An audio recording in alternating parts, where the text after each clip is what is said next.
আসসালামু আলাইকুম রহমতুল্লাহ। প্রিয় সাংবাদিক বন্ধুগণ, আপনাদেরকে অসংখ্য ধন্যবাদ জানাচ্ছি। আমরা সারপ্রাইজ যে আমরা প্রোগ্রামের একটু আগে এসে দেখলাম যে আপনারা আমাদের আগে এসে এখানে উপস্থিত আছেন। তো সাংবাদিক ভাইদের এই আন্তরিকতার জন্য আজকে আসলে অভিবাদন না দিয়ে পারছি না। এই রমজান মাস, পবিত্র মাহে রমজান, সিয়াম সাধনার মাস, এই মাসের শুভেচ্ছা আপনাদেরকে জানাচ্ছি। এবং আমরা আমাদের মূল কথা ইতিমধ্যে আমাদের লিখিত বক্তব্যের মাধ্যমে পাঠ হয়েছে, আপনারা শুনতে পেয়েছেন। কর্মসূচি নিয়ে আমি কথা বলবো, তার আগে কয়েকটি কথা বলতে চাই। আমাদের মাঝে আপনারা দেখতে পাচ্ছেন যে জুলাই ঐক্যের অনেক সংগঠকই এখানে উপস্থিত আছেন, তাদেরকে আমি ধন্যবাদ জানাচ্ছি। ফাহিম মুসা আছেন ইরশাদ করিম অর্পিতা, এবং আছেন আসমাউল হোসনা লিতু, আছেন মারুফ সরকার, এবং আছেন মঞ্চ ২৪-এর আহ্বায়ক এবং জুলাই ঐক্যের অন্যতম সংগঠক ফাহিম ফারুকি, এবং সকলকে এখানে উপস্থিত হওয়ার জন্য জুলাই ঐক্যের সকল সংগঠককে ধন্যবাদ জানাচ্ছি। প্রিয় বন্ধুরা, আপনারা জানেন নিউটনের একটা সূত্র আছে, নিউটনের সকল ক্রিয়ার একটা সমান প্রতিক্রিয়া থাকতে হয়। অথচ আমরা বিস্ময়ের সাথে দেখলাম 2024-এর 5ই আগস্টের পরে আমাদের কিছু সুশীলদের কারণে এবং কিছু বেঈমান গাদ্দারের কারণে আমাদের বাংলাদেশের সমান প্রতিক্রিয়াটা হয় না। এই ফ্যাসিস্ট গভর্নমেন্ট ক্ষমতা আসার পর থেকে একের পর এক যে গণহত্যাগুলো ঘটেছে, একেবারে প্রথমে যদি আমরা ধরি পিলখানা হত্যাকাণ্ড, আপনারা আমাকে জবাব দেন তার কি প্রতিক্রিয়া বাংলাদেশে এখন পর্যন্ত ঘটেছে? সমান প্রতিক্রিয়া কি হয়েছে? আপনারা যদি বলি যে শাপলার গণহত্যা, সমান প্রতিক্রিয়া কি হয়েছে? আমরা যদি বলি জুডিশিয়াল কিলিং, সমান প্রতিক্রিয়া কি হয়েছে? আমরা যদি বলি সেই আল্লামা সাঈদীর মুক্তির দাবিতে বা রায়ের সময় যেই গণহত্যাটা হয়েছে তার সমান প্রতিক্রিয়া কি হয়েছে? এবং 24-এর এই ভয়াবহ গণহত্যার সমান প্রতিক্রিয়া কি হয়েছে? এবং গুম খুন আয়নাঘর থেকে শুরু করে সকল যে কার্যক্রমগুলো এই ফ্যাসিস্ট গভর্নমেন্ট করেছে তার কোনোটা সমান প্রতিক্রিয়া হয়নি। অথচ আমাদের দেশের কি সুশীল, আমাদের এই আসমাউল হোসনা বলেছেন যে মববাজি বলে একটা স্লোগান নিয়ে এসেছেন। আমরা বলি গণরোষের প্রতিবাদের নাম দিল যে মব, খুঁজা দেখো দিল্লি দাসের দালাল ছিল সব। এই মববাজির কথা বলে বলে অথচ আমরা দেখেন কত চমৎকার ভাবে আমাদের আবেদনগুলো, দাবিগুলো আমরা প্রথমত রাষ্ট্রকে জানাচ্ছি, আবেদন করছি, নিয়মতান্ত্রিক পন্থা আন্দোলন করছি।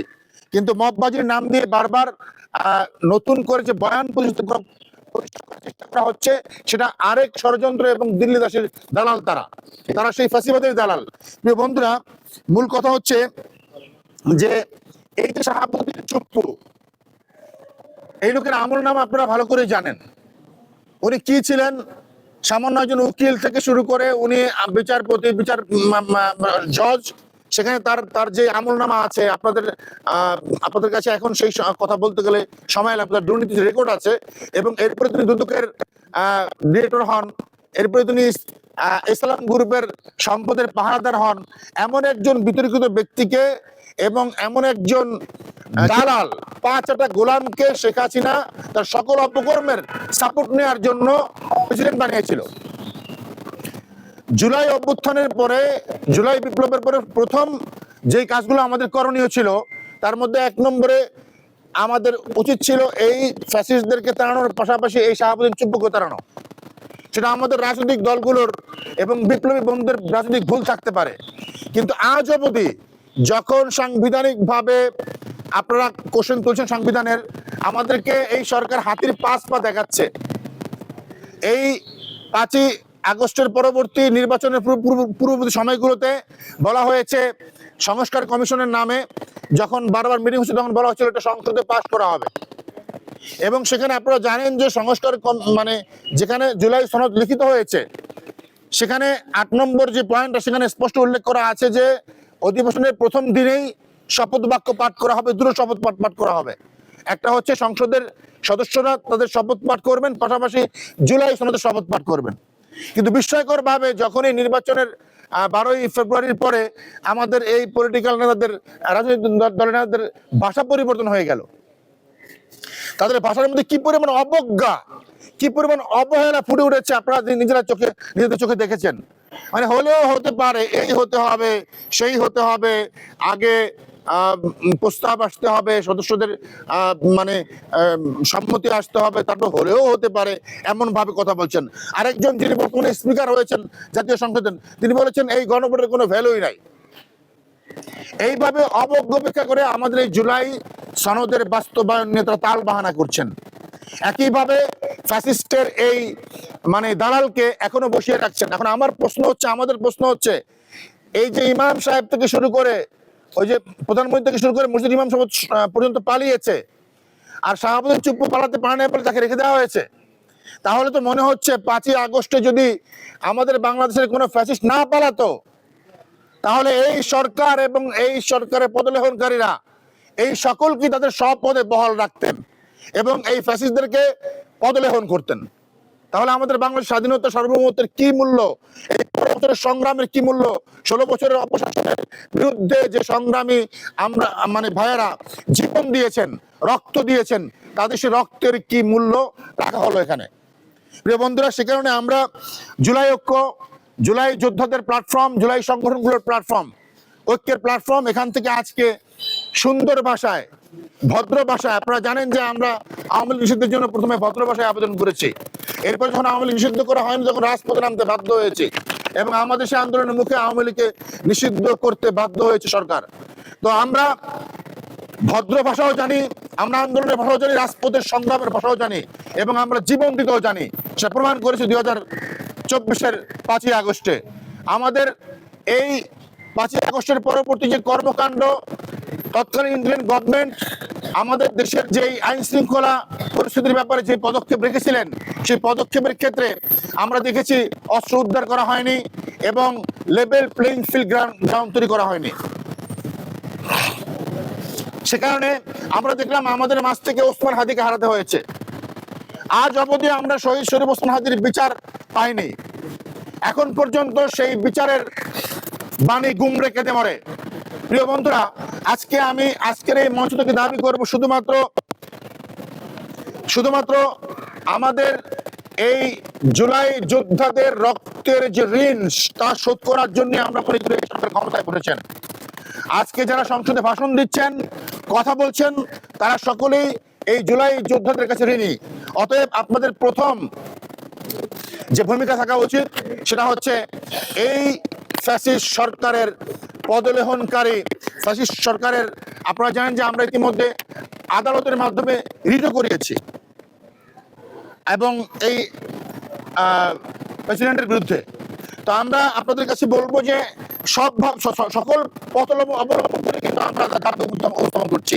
সাংবাদিক সম্মেলনের মাধ্যমে বলছি, আমরা রিট আদালতের মধ্যে রিট করেছি, এখন আমরা আলটিমেটাম দিচ্ছি, ঘোষণা দিচ্ছি। যদি আমাদের আজকে লিখিত বক্তব্যগুলো আলোকে আপনাদেরকে স্পষ্ট হয়েছে আমরা কি চাই। 1 নম্বর দাবি, শাহাবুদ্দিন চুপ্পুর ইমপিচমেন্ট হতে হবে, অভিশংসন হতে হবে। আপনারা জানেন যে ইমপিচমেন্ট, আপনারা সংবিধান করেন, তাহলে সংবিধানই তো আছে, 52 অনুচ্ছেদ পড়ে দেখেন, সেখানে কত চমৎকার ভাবে ইমপিচমেন্ট। আপনাদের যেহেতু অধিকাংশ এমপি আপনারা যারা সরকারে আছেন, মাত্র 1/3 এমপি যদি আবেদন করে, আপত্তি করে, তাহলে এই প্রেসিডেন্টের বিরুদ্ধে ইমপিচমেন্ট করা যায় এবং 14 দিনের আলটিমেটাম দিয়ে তদন্তের মাধ্যমে, এরপর 2/3 মেজরিটির মাধ্যমে যদি সংসদ সদস্যরা তাকে অনাস্থা জ্ঞাপন করে, তাহলে তার প্রেসিডেন্সি বাতিল হয়ে যাওয়ার কথা। তাহলে এই কাজটা করতে কোনো বাধা থাকার কথা না, যেহেতু আমরা মনে করি এই বিএনপি জুলাইয়ের পক্ষে শক্তি। অতএব আমরা বলবো, আপনারা প্রমাণ রাখুন আপনারা জুলাইয়ের পক্ষে শক্তি। আপনারা যখন জেল থেকে বেরিয়ে আসছিলেন, আপনাদের কান্না, আপনাদের সেই কান্নাকে আমরা যেন বিশ্বাস করতে চাই। আপনারা বলেছেন ছোট্ট ছোট্ট মাসুম বাচ্চার রক্ত দিয়ে আমাদেরকে বের করে এনেছে, আমরা তাদের সেই ঋণ কখনো ভুলবো না। আপনারা লন্ডন থেকে যিনি ফিরে এসেছেন, তিনি আমাদের এই রক্তের জন্য কৃতজ্ঞতা প্রকাশ করেন বলে আপনি ওয়াদা করেছেন। তাহলে ওয়াদার প্রথম পদক্ষেপ হিসেবে আপনারা প্রমাণ করুন, ইমপিচমেন্টের মাধ্যমে এই শাহাবুদ্দিন চুপ্পুকে অপসারণ করুন। দ্বিতীয় যে আমাদের দাবি আমাদের এখান থেকে উপস্থাপন করা হয়েছে, জুলাই সনদ বাস্তবের ব্যাপারে আপনারা আন্তরিকতা প্রকাশ করুন। আপনাদের উপেক্ষার ভাষা আমরা মানে দেখতে পাচ্ছি, আমরা সেটাকে বিশ্বাস করতে চাই না।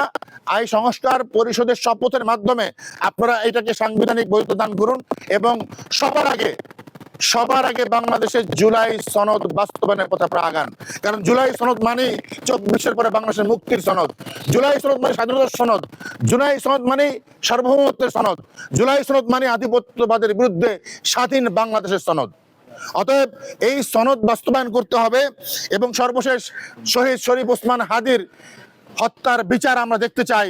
এই সরকার এসে প্রথম সে হত্যার বিচার করে প্রমাণ করুক যে তারা ন্যায় ইনসাফ কায়েম করতে চায়, সে ব্যাপারে তারা আগ্রহী। প্রিয় বন্ধুরা, এই কারণে আমাদের দাবি জানিয়েছি, দাবি যদি না মানা হয় তাহলে আমরা অতি সত্বর এই যে ঘুমন্ত সিংহ, এই যে ঘুমন্ত বাঘরা এখন ঘুমিয়ে গিয়েছেন, আপনাদের হাতে ক্ষমতা দিয়ে দিয়েছেন, বোরকে তাড়িয়ে তারা বাসায় চলে গিয়েছেন, আপনারা মনে করেন ঘুমিয়ে পড়েছে।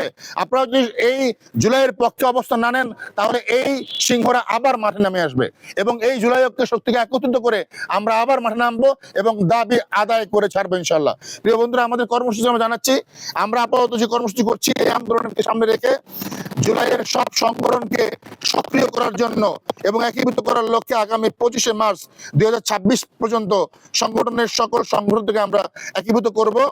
এটাই আমাদের এখনকার কর্মসূচি এবং একীভূত করার মাধ্যমে আমরা খুব শীঘ্রই রাজপথে সাংগঠনিকভাবে মজবুতভাবে আন্দোলনে নামবো আমরা। এবং সেই আন্দোলন আবারও বলবো, সেই যে আমরা বলেছি বুকের ভিতরে দারুণ জ্বর, বুক পড়েছে গুলিকর। আপনারা জানেন যে আর্মি, বিডিআর, পুলিশ, র্যাব সহ সকল ধরনের বাহিনী গুলি করে যেই জুলাই যোদ্ধাদেরকে আপনার প্রতিহত করতে পারেনি, বাধ্য হয়েছে ভারতীয় রেজিম, আধিপত্যবাদের রেজিম, সেখানে আপনারা এই শক্তিকে কখনো দমিয়ে রাখতে পারবেন না। আপনাদেরকে আমরা স্বাগত জানাই, ধন্যবাদ জানাই। সরকার গঠন করেছেন সেজন্য ধন্যবাদ জানাই। আমরা এই যে ওয়াক আউট হয়েছে, যখন আপনার সভাপতি চপ্পু যখন বক্তব্য রাখছিল, আমরা আরো বেশি খুশি হতাম যদি সে ওয়াক আউটে এই সরকারি দলও অংশগ্রহণ করতেন, তাহলে আমরা বেশি খুশি হতাম। তো যাই হোক, আমরা আশা করছি আপনারা একটা ভালোভাবে দেশকে সামনে দিকে এগিয়ে নিয়ে যাবেন, আমরা বিশ্বাস রাখতে চাই। আর সেই বিশ্বাসের দাবি অনুযায়ী আমরা ছোট্ট কয়েকটা দাবি আপনাদের কাছে উপস্থাপন করলাম। আপনারা প্রমাণ রাখুন আপনার জুলাইয়ের পক্ষে শক্তি, আপনার নতুন বাংলাদেশের পক্ষে এগিয়ে যাওয়ার শক্তি। তা না হলে আমরা এই কর্মসূচি দেব। সকলকে ধন্যবাদ। প্রিয় সাংবাদিক বন্ধুগণ, আপনাদেরকে দীর্ঘ সময় আমাদের এই সংবাদ সম্মেলনে উপস্থিত থেকে আমাদের কথা শোনার জন্য ধন্যবাদ জানাচ্ছি এবং আবারও সবাইকে পবিত্র ঈদ উল ফিতরের অগ্রিম শুভেচ্ছা এবং রমজানুল মুবারকের আপনাদের রহমত, বরকত এবং নাজাতের প্রাপ্তির আপনাদের কাছে দোয়া কামনা করে শেষ করছি। আসসালামু আলাইকুম রহমতুল্লাহ।